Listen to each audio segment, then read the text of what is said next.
the Vedanta in all its phases, delivered in Calcutta, a way back where no recorded history, nay, not even the dim light of tradition can penetrate, has been steadily shining the light, sometimes dimmed by external circumstances, at others effulgent, but undying and steady, shedding its luster not only over India, but permeating the whole thought world with its power, silent, unperceived, gentle, yet omnipotent, like the dew that falls in the morning, unseen and unnoticed, yet bringing into bloom the fairest of roses.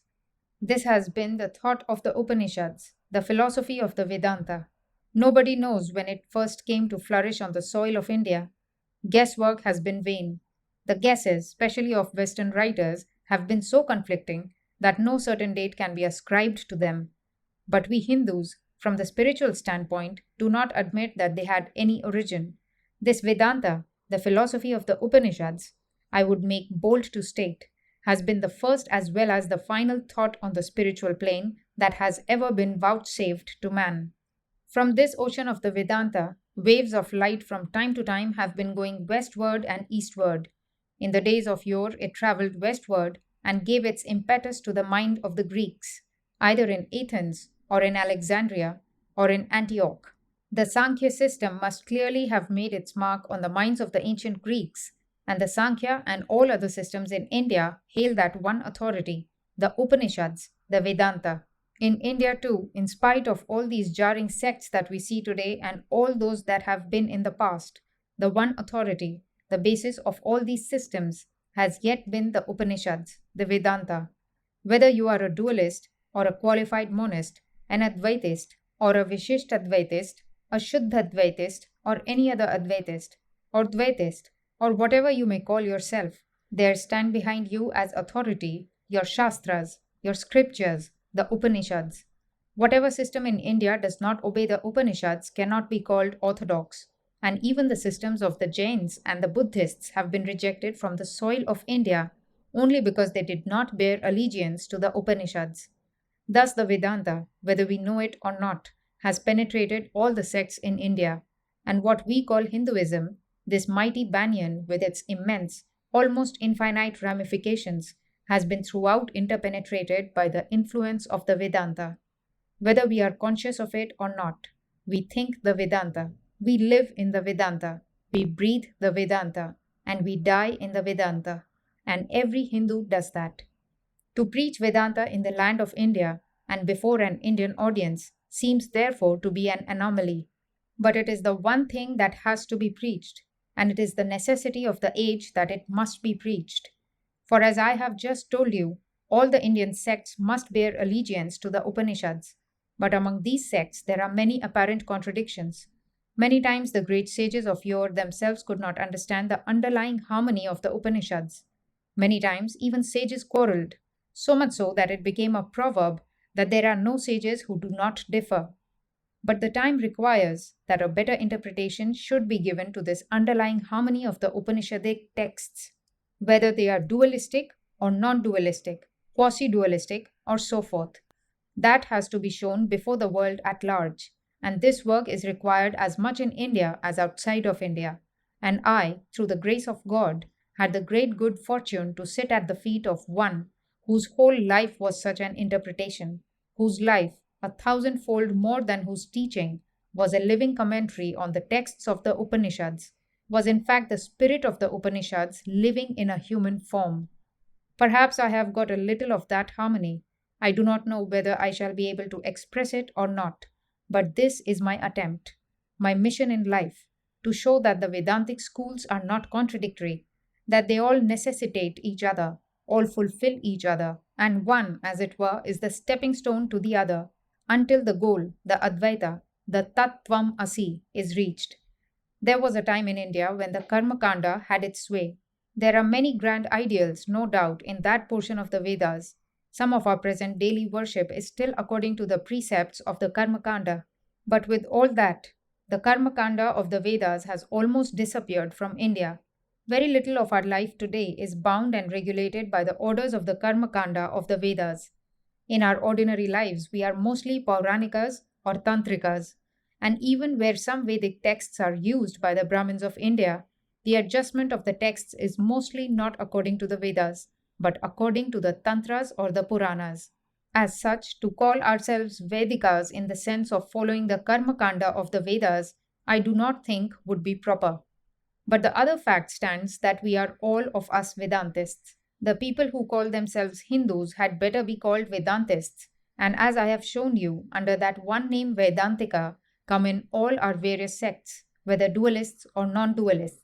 The sects that are at the present time in India come to be divided in general into the two great classes of dualists and monists. The little differences which some of these sects insist upon, and upon the authority of which want to take new names as pure Advaitists or qualified Advaitists and so forth, do not matter much. As a classification, either they are dualists or monists, and of the sects existing at the present time, some of them are very new, and others seem to be reproductions of very ancient sects. The one class I would present by the life and philosophy of Ramanuja, and the other by Shankaracharya. Ramanuja is the leading dualistic philosopher of later India, whom all the other dualistic sects have followed, directly or indirectly, both in the substance of their teaching and in the organization of their sects, even down to some of the most minute points of their organization. You will be astonished if you compare Ramanuja and his work with the other dualistic Vaishnava sects in India, to see how much they resemble each other in organization, teaching, and method. There is the great southern preacher Madhva Muni, and following him a great Chaitanya of Bengal, who took up the philosophy of the Madhvas and preached it in Bengal. There are some other sects also in southern India, as the qualified dualistic Shaivas. The Shaivas in most parts of India are Advaitists, except in some portions of southern India and in Ceylon. But they also only substitute Shiva for Vishnu and are Ramanujists in every sense of the term, except in the doctrine of the soul. The followers of Ramanuja hold that the soul is Anu, like a particle, very small, and the followers of Shankaracharya hold that it is Vibhu, omnipresent. There have been several non dualistic sects. It seems that there have been sects in ancient times which Shankara's movement has entirely swallowed up and assimilated.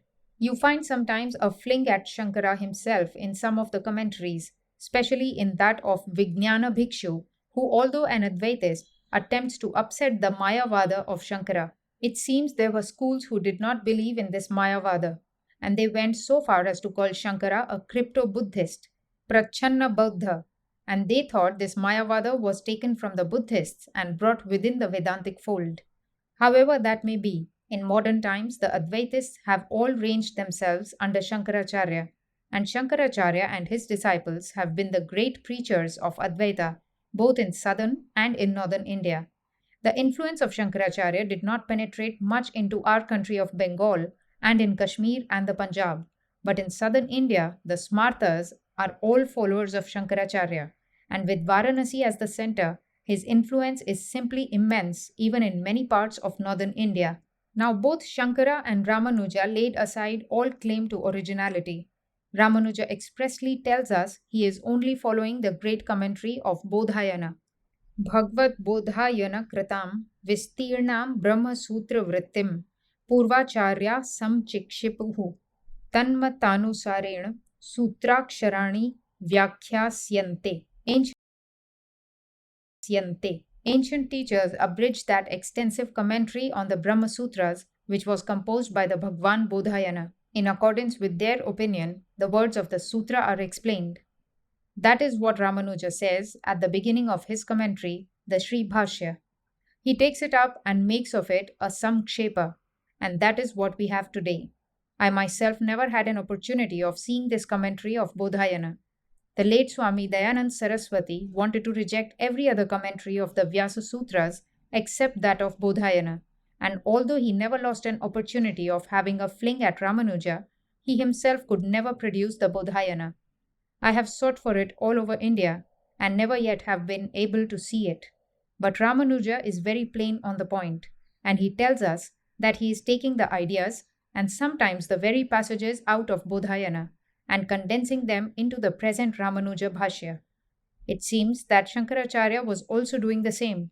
There are a few places in his Bhashya which mention older commentaries, And when we know that his guru and his guru's guru had been Vedantists of the same school as he, sometimes even more thoroughgoing, bolder even than Shankara himself on certain points, it seems pretty plain that he also was not preaching anything very original, and that even in his Bhashya, he himself had been doing the same work that Ramanuja did with Bodhayana, but from what Bhashya, it cannot be discovered at the present time. All these darshanas that you have ever seen or heard of are based upon Upanishadic authority. Whenever they want to quote a Shruti, they mean the Upanishads. They are always quoting the Upanishads. Following the Upanishads, there come other philosophies of India, but every one of them failed in getting that hold on India which the philosophy of Vyasa got, although the philosophy of Vyasa is a development out of an older one, the Sankhya. And every philosophy and every system in India, I mean throughout the world, owes much to Kapila, perhaps the greatest name in the history of India in psychological and philosophical lines. The influence of Kapila is everywhere seen throughout the world.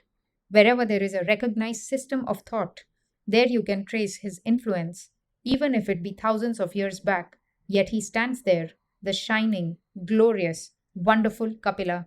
His psychology and a good deal of his philosophy have been accepted by all the sects of India with but very little differences. In our own country, our Naiyayika philosophers could not make much impression on the philosophical world of India. They were too busy with little things like species and genus, and so forth, and that most cumbersome terminology which it is a life's work to study. As such, they were very busy with logic and left philosophy to the Vedantists. But every one of the Indian philosophic sects in modern times has adopted the logical terminology of the Naiyayikas of Bengal. Jagdisha, Gadadhara, and Shiromani are as well known as Nadia as in some of the cities in Malabar. But the philosophy of Vyasa, the Vyasa Sutras, is firm seated and has attained the permanence of that which it intended to present to men, the Brahman of the Vedantic side of philosophy.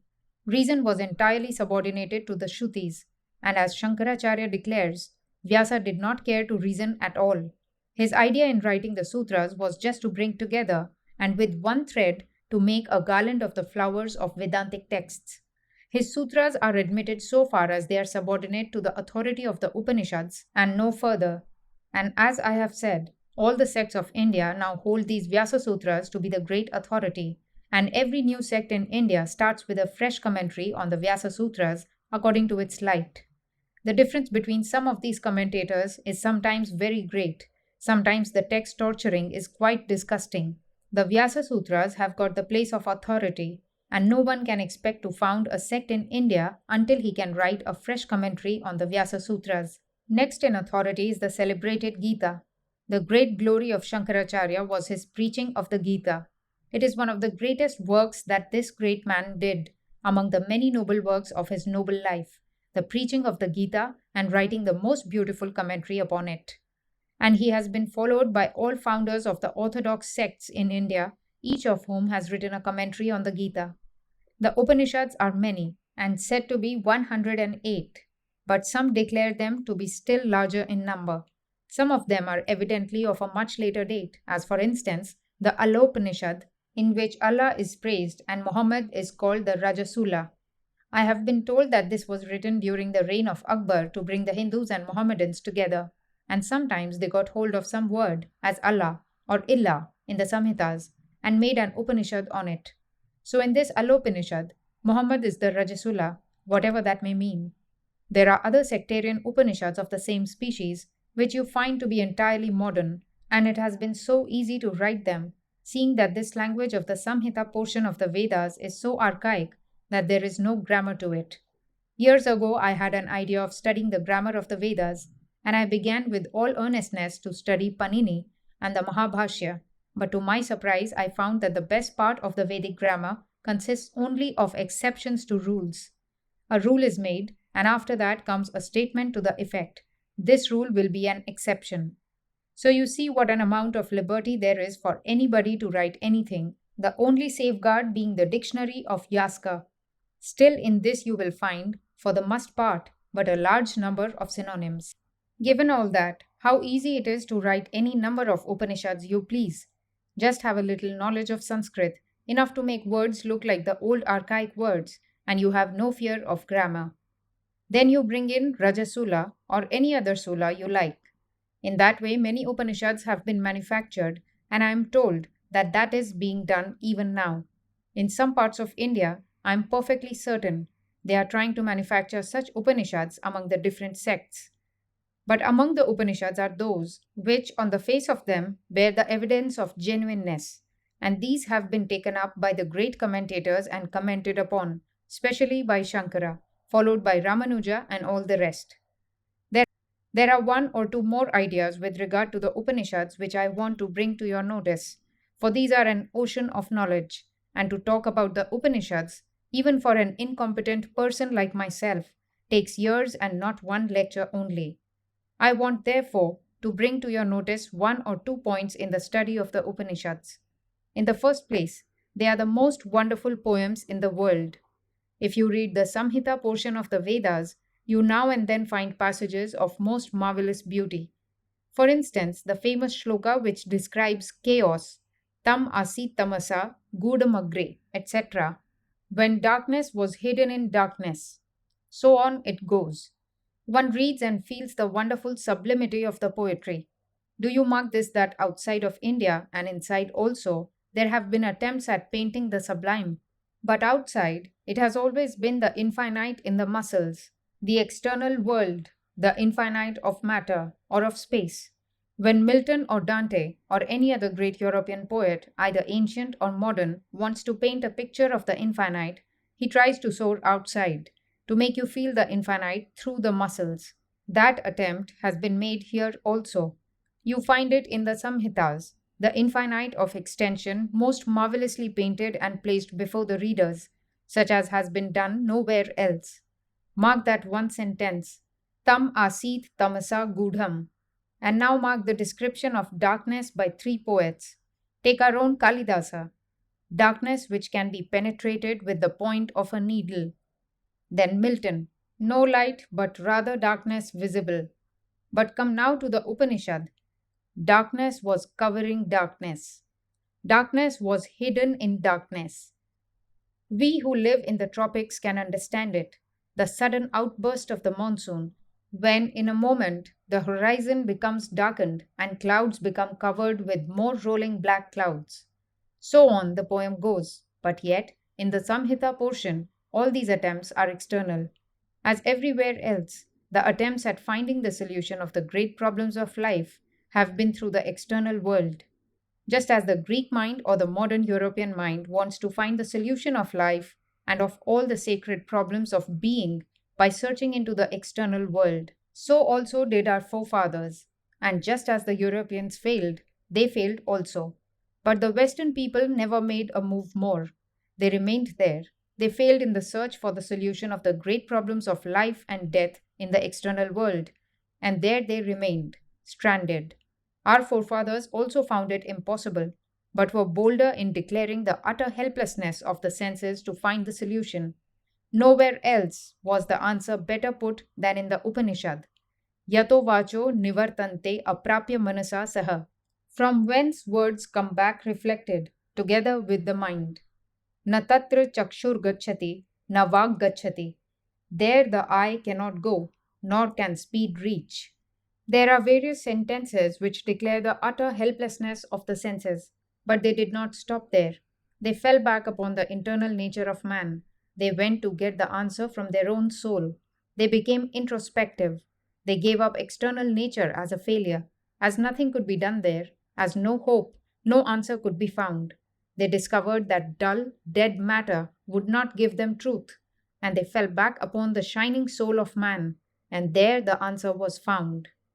Tame vaikam janatha, atmanam anya vacho vimunchatha. Know this Atman alone, they declared. Give up all other vain words, and hear no other. In the Atman they found the solution, the greatest of all Atmans, the God, the Lord of this universe, His relation to the Atman of man, our duty to Him, and through that our relation to each other. And herein you find the most sublime poetry in the world. No more is the attempt made to paint this Atman in the language of matter.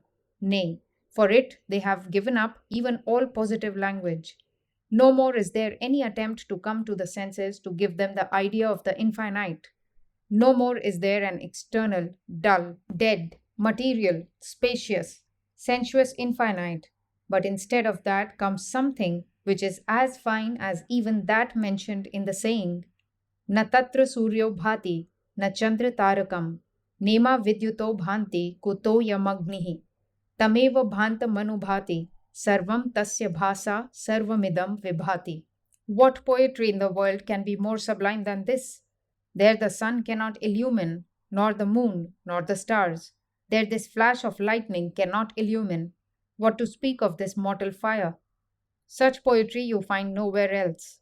Take that most marvelous Upanishad, the Katha. What a wonderful finish! What a most marvelous art displayed in that poem! How wonderfully it opens with that little boy to whom Shraddha came, who wanted to see Yama, and how that most marvelous of all teachers, Death himself, teaches him the great lessons of life and death. And what was his quest?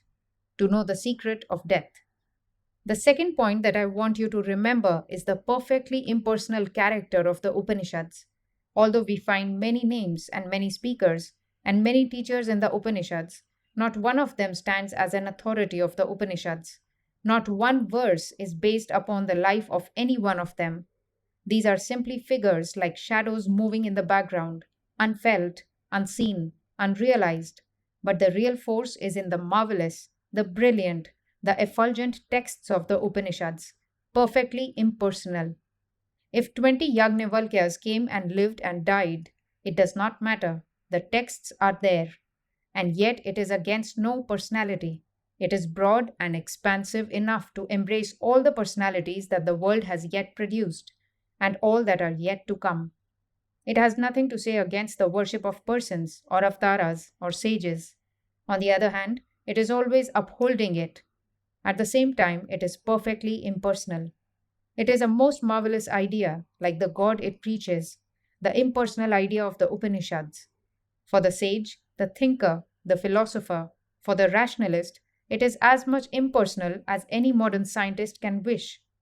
And these are our scriptures. You must remember that what the Bible is to the Christians, what the Quran is to the Mohammedans, what the Tripitaka is to the Buddhist, what the Zend-Avesta is to the Parsis, these Upanishads are to us. These and nothing but these are our scriptures. The Puranas, the Tantras, and all the other books, even the Vyasa Sutras, are of secondary, tertiary authority, but primary are the Vedas. And all the other books are to be taken so far as they agree with the authority of the Upanishads. And when they disagree, they are to be rejected without mercy. This we ought to remember always, but unfortunately for India, at the present time we have forgotten it. A petty village custom seems now the real authority and not the teaching of the Upanishads. A petty idea current in a wayside village in Bengal seems to have the authority of the Vedas and even something better. And that word orthodox, how wonderful its influence! To the villager, the following of every little bit of the Karma Kanda is the very height of orthodoxy, and one who does not do it is told, "Go away, you are no more a Hindu." So there are, most unfortunately in my motherland, persons who will take up one of these tantras and say that the practice of this tantra is to be obeyed. He who does not do so is no more orthodox in his views. Therefore, it is better for us to remember that in the Upanishads is the primary authority. Even the Grihya and Shrauta Sutras are subordinate to the authority of the Vedas. They are the words of the rishis, our forefathers, and you have to believe them if you want to become a Hindu. You may even believe the most peculiar ideas about the Godhead, but if you deny the authority of the Vedas, you are a Nastika. Therein lies the difference between the scriptures of the Christians or the Buddhists and ours. Theirs are all Puranas and not scriptures because they describe the history of the deluge and the history of kings and reigning families and record the lives of great men and so on. This is the work of the Puranas, and so far as they agree with the Vedas, they are good. So far as the Bible and the scriptures of other nations agree with the Vedas, they are perfectly good, but when they do not agree, they are no more to be accepted. So with the Quran. There are many moral teachings in these, and so far as they agree with the Vedas, they have the authority of the Puranas, but no more. The idea is that the Vedas were never written. The idea is they never came into existence. I was told once by a Christian missionary that their scriptures have a historical character and therefore are true. To which I replied, mine have no historical character and therefore they are true. Yours being historical, they were evidently made by some man the other day. Yours are man made and mine are not. Their non historicity is in their favor. Such is the relation of the Vedas with all the other scriptures at the present day. We now come to the teachings of the Upanishads. Various texts are there. Some are perfectly dualistic, while others are monistic. But there are certain doctrines which are agreed to by all the different sects of India. First, there is the doctrine of samsara or reincarnation of the soul. Secondly, they all agree in their psychology. First, there is the body. Behind that, what they call the Sukshma Sharira, the mind, and behind that, even, is the Jiva. That is the great difference between Western and Indian psychology. In the Western psychology, the mind is the soul. Here it is not. The Antakarana, the internal instrument, as the mind is called, is only an instrument in the hands of that Jiva, through which the Jiva works on the body or on the external world. Here they all agree, and they all also agree that this Jiva or Atman, Jivatman as it is called by various sects, is eternal, without beginning, and that it is going from birth to birth until it gets a final release. They all agree in this, and they also all agree in one other most vital point, which alone marks characteristically, most prominently, most vitally, the difference between the Indian and the Western mind. And it is this, that everything is in the soul. There is no inspiration, but properly speaking, expiration. All powers and all purity and all greatness, everything is in the soul. The yogi would tell you that the siddhis, anima, laghima, and so on, that he wants to attain to are not to be attained in the proper sense of the word, but are already there in the soul. The work is to make them manifest. Patanjali, for instance, would tell you that even in the lowest worm that crawls under your feet, all the eightfold yogi's powers are already existing. The difference has been made by the body. As soon as it gets a better body, the powers will become manifest, but they are there. Nimittama prayojakam prakritinam varana bhedastu tatah kshetrikavat. Good and bad deeds are not the direct causes in the transformations of nature, but they act as breakers of obstacles to the evolutions of nature, as a farmer breaks the obstacles to the course of water, which then runs down by its own nature. Here, Patanjali gives the celebrated example of the cultivator bringing water into his field from a huge tank somewhere. The tank is already filled, and the water would flood his land in a moment, only there is a mud wall between the tank and his field. As soon as the barrier is broken, in rushes the water out of its own power and force. This mass of power and purity and perfection is in the soul already. The only difference is the avarana, this veil, that has been cast over it. Once the veil is removed, the soul attains to purity and its powers become manifest. This, you ought to remember, is the great difference between Eastern and Western thought. Hence, you find people teaching such awful doctrines as that we are all born sinners, and because we do not believe in such awful doctrines, we are all born wicked. They never stop to think that if we are by our very nature wicked, we can never be good. For how can nature change? If it changes, it contradicts itself. It is not nature. We ought to remember this. Here, the dualist and the Advaitist and all others in India agree. The next point, which all the sects in India believe in, is God. Of course, their ideas of God will be different. The dualists believe in a personal God and a personal only. I want you to understand this word personal a little more. This word personal does not mean that God has a body, sits on a throne somewhere, and rules this world, but means saguna, with qualities. There are many descriptions of the personal God. This personal God as the ruler, the creator, the preserver, and the destroyer of this universe is believed in by all the sects. The Advaitists believe something more. They believe in a still higher phase of this personal God, which is personal impersonal. No adjective can illustrate where there is no qualification, and the Advaitist would not give him any qualities except the three: Sat, Chit, Ananda, existence, knowledge, and bliss absolute. This is what Shankara did. But in the Upanishads themselves, you find they penetrate even further and say nothing can be predicated of it except neti, neti. Not this, not this. Here, all the different sects of India agree. But taking the dualistic side, as I have said, I will take Ramanuja as the typical dualist of India, the great modern representative of the dualistic system. It is a pity that our people in Bengal know so very little about the great religious leaders in India who have been born in other parts of the country, and for the matter of that, during the whole of the Mohammedan period, with the exception of our Chaitanya, all the great religious leaders were born in southern India, and it is the intellect of southern India that is really governing India now.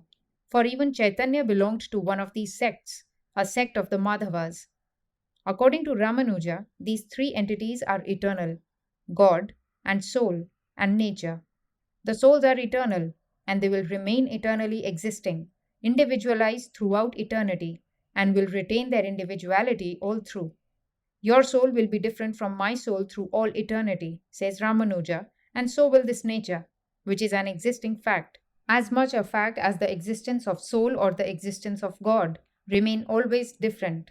And God is interpenetrating, the essence of the soul. He is the Antaryamin. In this sense, Ramanuja sometimes thinks that God is one with the soul, the essence of the soul, and these souls, at the time of Pralaya, when the whole of nature becomes what he calls Sankuchita, contracted, become contracted and minute and remain so for a time. And at the beginning of the next cycle, they all come out, according to their past karma, and undergo the effect of that karma. Every action that makes the natural inborn purity and perfection of the soul get contracted is a bad action, and every action that makes it come out and expand itself is a good action, says Ramanuja. Whatever helps to make the vikasha of the soul is good, and whatever makes it sankuchita is bad. And thus the soul is going on, expanding or contracting in its actions, till through the grace of God comes salvation. And that grace comes to all souls, says Ramanuja, that are pure and struggle for that grace.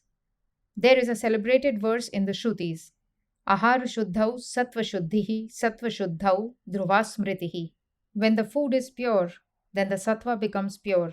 When the sattva is pure, then the smriti. The memory of the Lord, or the memory of our own perfection, if you are an Advaitist, becomes truer, steadier, and absolute. Here is a great discussion. First of all, what is this sattva? We know that according to the Sankhya, and it has been admitted by all our sects of philosophy, the body is composed of three sorts of materials, not qualities. It is the general idea that sattva, rajas, and tamas are qualities. Not at all, not qualities, but the materials of this universe. And with ahara shuddhi, when the food is pure, the sattva material becomes pure. The one theme of the Vedanta is to get this sattva.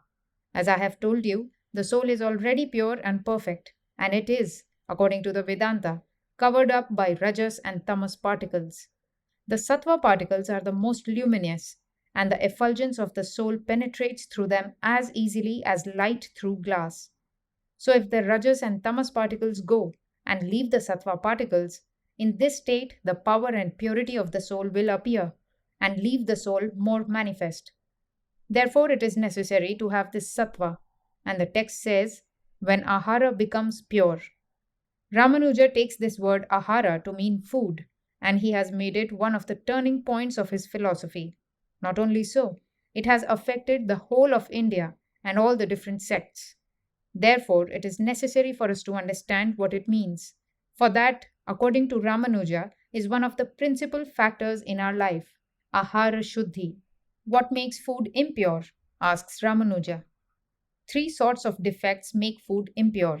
First, jati dosha, the defect in the very nature of the class to which the food belongs, as the smell in onions, garlic, and such like. The next is ashraya dosha, the defect in the person from whom the food comes. Food coming from a wicked person will make you impure. I myself have seen many great sages in India following strictly that advice all their lives. Of course, they had the power to know who brought the food and even who had touched the food, and I have seen it in my own life, not once, but hundreds of times. Then, nimitta dosha, the defect of impure things or influences coming in contact with food, is another. We had better attend to that a little more now. It has become too prevalent in India to take food with dirt and dust and bits of hair in it. If food is taken from which these three defects have been removed, that makes sattva shuddhi, purifies the sattva. Religion seems to be a very easy task then. Then everyone can have religion if it comes by eating pure food only. There is none so weak or incompetent in this world that I know who cannot save himself from these defects. Then comes Shankaracharya, who says this word ahara means thought collected in the mind. When that becomes pure, the sattva becomes pure, and not before that. You may eat what you like. If food alone would purify the sattva, then feed the monkey with milk and rice all its life. Would it become a great yogi? Then the cows and the deer would be great yogis. As has been said, if it is by bathing much that heaven is reached, the fishes will get to heaven first. If by eating vegetables a man gets to heaven, the cows and the deer will get to heaven first. But what is the solution? Both are necessary. Of course, the idea that Shankaracharya gives us of ahara is the primary idea, but pure food, no doubt, helps pure thought. It has an intimate connection. Both ought to be there. But the defect is that in modern India we have forgotten the advice of Shankaracharya and taken only the pure food meaning. That is why people get mad with me when I say religion has got into the kitchen, and if you had been in Madras with me, you would have agreed with me. The Bengalis are better than that. In Madras, they throw away food if anybody looks at it. And with all this, I do not see that the people are any the better there. If only eating this and that sort of food and saving it from the looks of this person and that person would give them perfection, you would expect them all to be perfect men, which they are not. Thus, although these are to be combined and linked together to make a perfect whole, do not put the cart before the horse. There is a cry nowadays about this and that food and about Varnashrama, and the Bengalis are the most vociferous in these cries. I would ask every one of you, what do you know about this Varnashrama? Where are the four castes today in this country? Answer me. I do not see the four castes. Just as our Bengali proverb has it, a headache without a head. So you want to make this Varnashrama here. There are not four castes here. I see only the Brahmin and the Shudra. If there are the Kshatriyas and the Vaishyas, where are they, and why do not you Brahmins order them to take the Yajñopavita and study the Vedas as every Hindu ought to do? And if the Vaishyas and the Kshatriyas do not exist, but only the Brahmins and the Shudras, the Shastras say that the Brahmin must not live in a country where there are only Shudras. So depart, bag and baggage. Do you know what the Shastras say about people who have been eating mlecha food and living under a government of the mlechas, as you have for the past 1,000 years? Do you know the penance for that? The penance would be burning oneself with one's own hands. Do you want to pass as teachers and walk like hypocrites?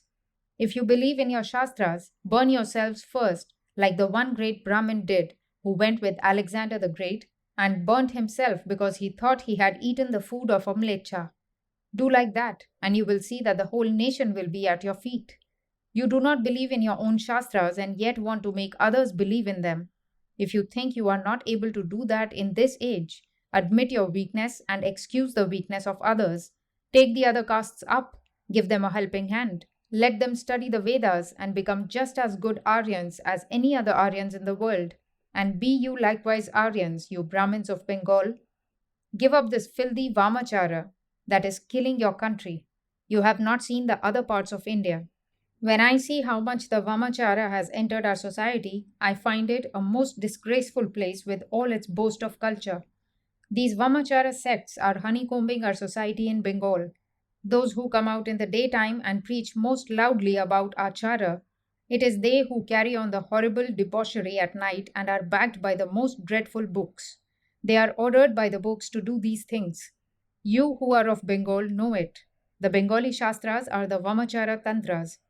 They are published by the cartload, and you poison the minds of your children with them instead of teaching them your Shrutis. Fathers of Calcutta, do you not feel ashamed that such horrible stuff as these Vamachara Tantras, with translations too, should be put into the hands of your boys and girls and their minds poisoned, and that they should be brought up with the idea that these are the Shastras of the Hindus? If you are ashamed, take them away from your children and let them read the true Shastras, the Vedas, the Gita, the Upanishads. According to the dualistic sects of India, the individual souls remain as individuals throughout, and God creates the universe out of pre existing material only as the efficient cause. According to the Advaitists, on the other hand, God is both the material and the efficient cause of the universe. He is not only the creator of the universe, but he creates it out of himself. That is the Advaitist position. There are crude dualistic sects who believe that this world has been created by God out of himself, and at the same time, God is eternally separate from the universe, and everything is eternally subordinate to the ruler of the universe. There are sects too who also believe that out of himself, God has evolved this universe, and individuals in the long run attain to nirvana to give up the finite and become the infinite. But these sects have disappeared. The one sect of Advaitists that you see in modern India is composed of the followers of Shankara. According to Shankara, God is both the material and the efficient cause through Maya, but not in reality. God has not become this universe, but the universe is not, and God is. This is one of the highest points to understand of Advaita Vedanta, this idea of Maya. I am afraid I have no time to discuss this one most difficult point in our philosophy. Those of you who are acquainted with Western philosophy will find something very similar in Kant.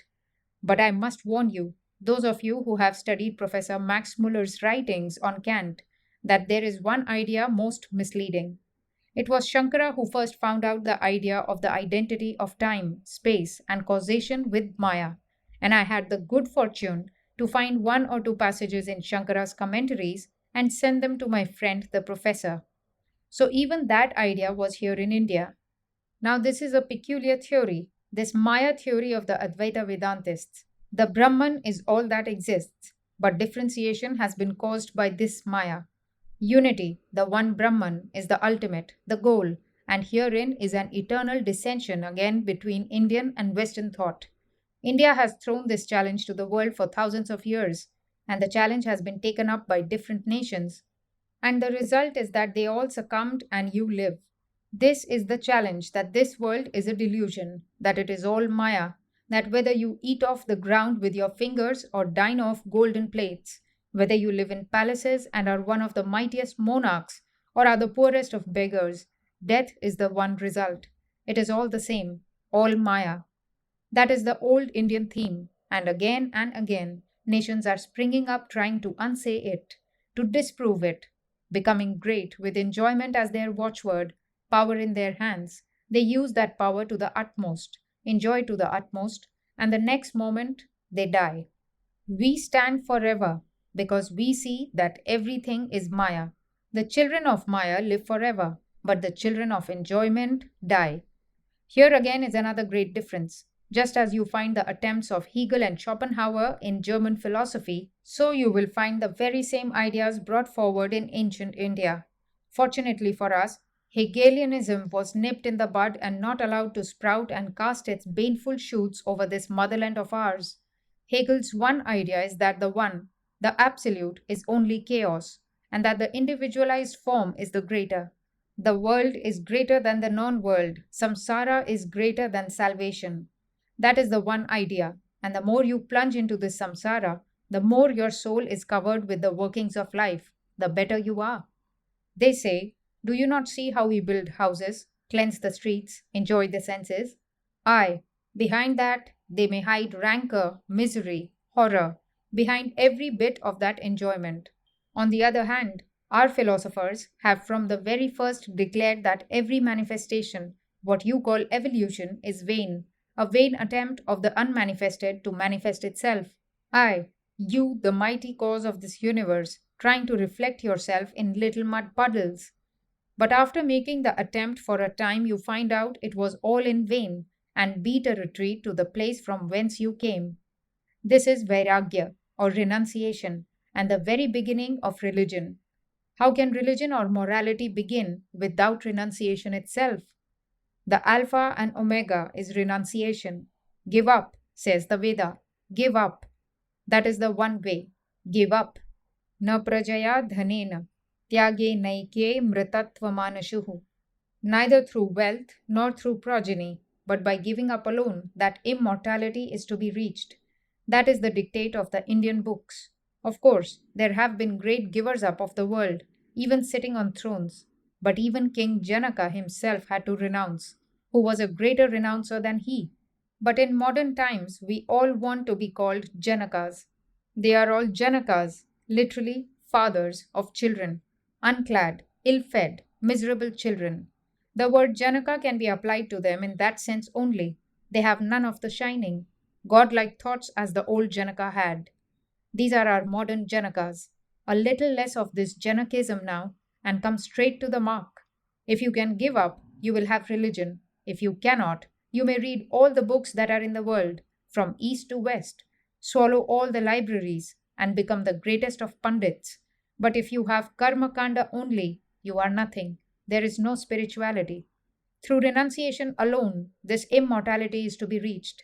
It is the power, the great power, that cares not even for the universe. Then it is that Brahmandam Goshpadayate. The whole universe becomes like a hollow made by a cow's foot. Renunciation, that is the flag, the banner of India, floating over the world, the one undying thought which India sends again and again as a warning to dying races, as a warning to all tyranny, as a warning to wickedness in the world. I, Hindus, let not your hold of that banner go. Hold it aloft. Even if you are weak and cannot renounce, do not lower the ideal. Say, I am weak and cannot renounce the world, but do not try to be hypocrites, torturing texts and making specious arguments and trying to throw dust in the eyes of people who are ignorant. Do not do that, but own you are weak. For the idea is great, that of renunciation. What matters it if millions fail in the attempt, if 10 soldiers or even 2 return victorious? Blessed be the millions dead. Their blood has bought the victory. This renunciation is the one ideal throughout the different Vedic sects except one, and that is the Vallabhacharya sect in Bombay Presidency. And most of you are aware what comes where renunciation does not exist. We want orthodoxy. Even the hideously orthodox, even those who smother themselves with ashes, even those who stand with their hands uplifted. Aye, we want them, unnatural though they be, for standing for that idea of giving up and acting as a warning to the race against succumbing to the effeminate luxuries that are creeping into India, eating into our very vitals, and tending to make the whole race a race of hypocrites. We want to have a little of asceticism. Renunciation conquered India in days of yore. It has still to conquer India. Still, it stands as the greatest and highest of Indian ideals. This renunciation. The land of Buddha, the land of Ramanuja, of Ramakrishna Paramahamsa, the land of renunciation, the land where from the days of yore Karma Kanda was preached against, and even today there are hundreds who have given up everything and become Jivan Muktas. Aye, will that land give up its ideals? Certainly not. There may be people whose brains have become turned by the Western luxurious ideals. There may be thousands and hundreds of thousands who have drunk deep of enjoyment. This curse of the West, the senses, the curse of the world. Yet for all that, there will be other thousands in this motherland of mine to whom religion will ever be a reality, and who will be ever ready to give up without counting the cost, if need be. Another ideal very common in all our sects, I want to place before you. It is also a vast subject. This unique idea that religion is to be realized is in India alone. Nayamatma pravachanena labhyo na medhaya na bahuna shrutena. This Atman is not to be reached by too much talking, nor is it to be reached by the power of the intellect, nor by much study of the scriptures. Nay, ours is the only scripture in the world that declares, not even by the study of the scriptures can the Atman be realized, not talks, not lecturing, none of that, but it is to be realized. It comes from the teacher to the disciple. When this insight comes to the disciple, everything is cleared up and realization follows. One more idea.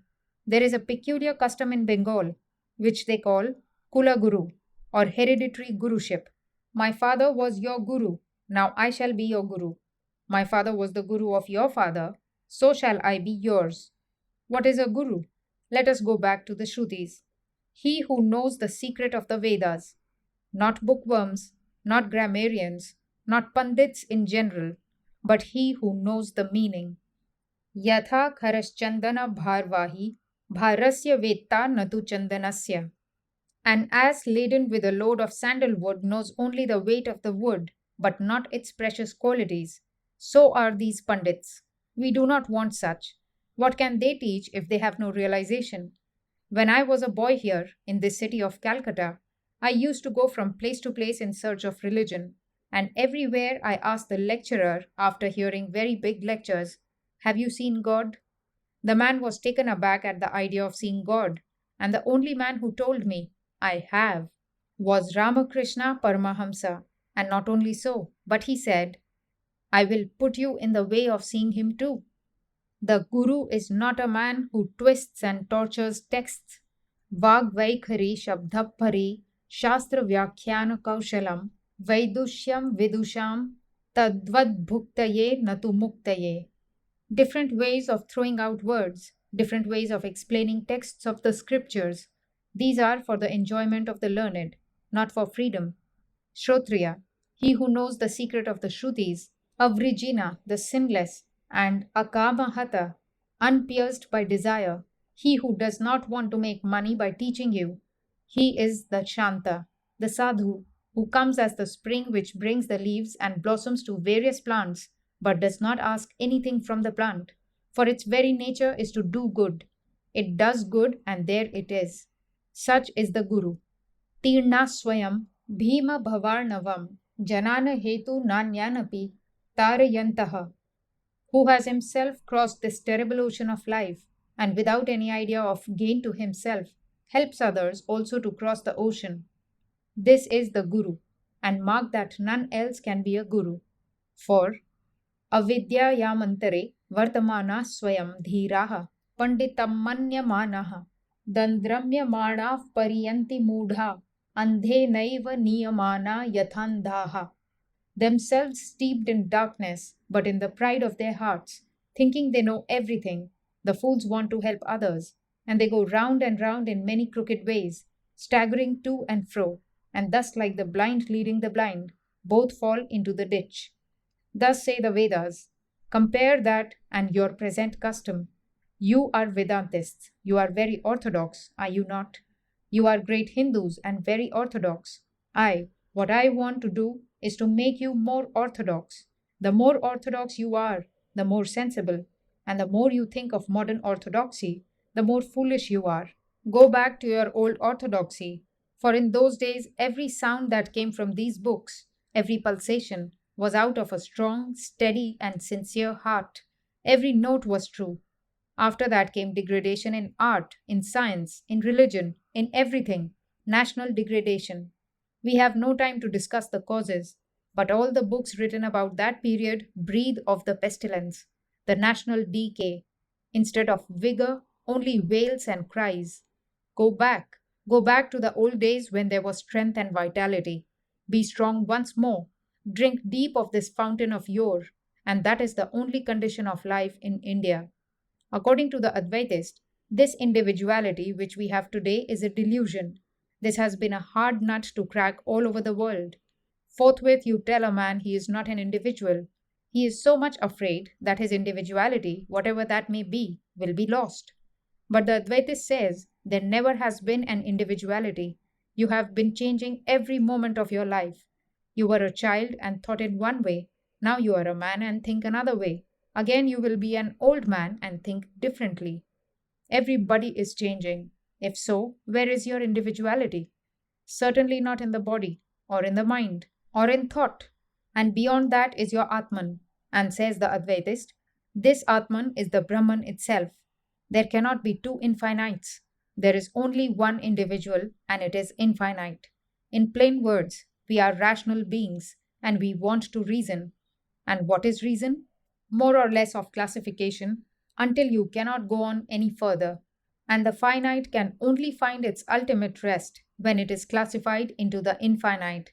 Take up a finite thing and go on analyzing it, but you will find rest nowhere until you reach the ultimate or infinite. And that infinite, says the Advaitist, is what alone exists. Everything else is Maya. Nothing else has real existence. Whatever is of existence in any material thing is this Brahman. We are this Brahman, and the shape and everything else is Maya. Take away the form and shape, and you and I are all one. But we have to guard against the word I. Generally, people say, if I am the Brahman, why cannot I do this and that? But this is using the word in a different sense. As soon as you think you are bound, no more you are Brahman, the self, who wants nothing, whose light is inside. All his pleasures and bliss are inside, perfectly satisfied with himself. He wants nothing, expects nothing, perfectly fearless, perfectly free. That is Brahman. In that we are all one. Now, this seems therefore to be the great point of difference between the dualist and the Advaitist. You find even great commentators like Shankaracharya making meanings of texts, which to my mind sometimes do not seem to be justified. Sometimes you find Ramanuja dealing with texts in a different way that is not very clear. The idea has been even among our pundits that only one of these sects can be true and the rest must be false, although they have the idea in the Shrutis, the most wonderful idea that India has yet to give to the world. Ekam sadvipra bahudha vadanti. That which exists is one. Sages call it by various names. That has been the theme. And the working out of the whole of this life problem of the nation is the working out of that theme. Ekam sadvipra bahudha vadanti. Yeah, except a very few learned men, I mean, barring a very few spiritual men in India, we always forget this. We forget this great idea, and you will find that there are persons among pundits, I should think 98%, who are of opinion that either the Advaitist will be true, or the Vishisht Advaitist will be true, or the Dvaitist will be true. And if you go to Varanasi and sit for 5 minutes in one of the ghats there, you will have demonstration of what I say. You will see a regular bullfight going on about these various sects and things.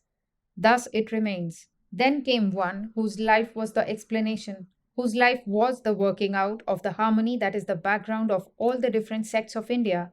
I mean, Ramakrishna Paramahamsa. It is his life that explains that both of these are necessary, that they are like the geocentric and the heliocentric theories in astronomy. When a child is taught astronomy, he is taught the geocentric first and works out similar ideas of astronomy to the geocentric. But when he comes to finer points of astronomy, the heliocentric will be necessary and he will understand it better.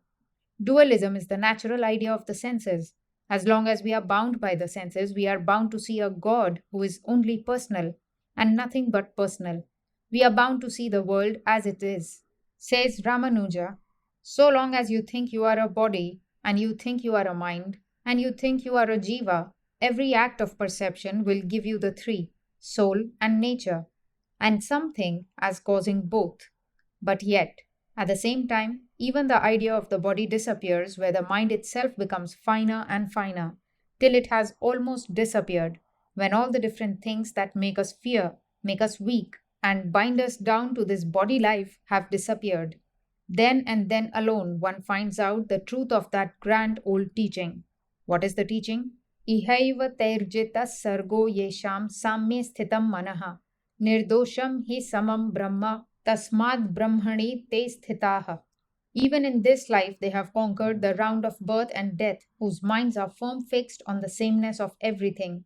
For God is pure and the same to all, and therefore such are said to be living in God. Samam pashyan hi sarvatra samavasthitam ishwaram na hinastyat manatmanam yato yati param gatim.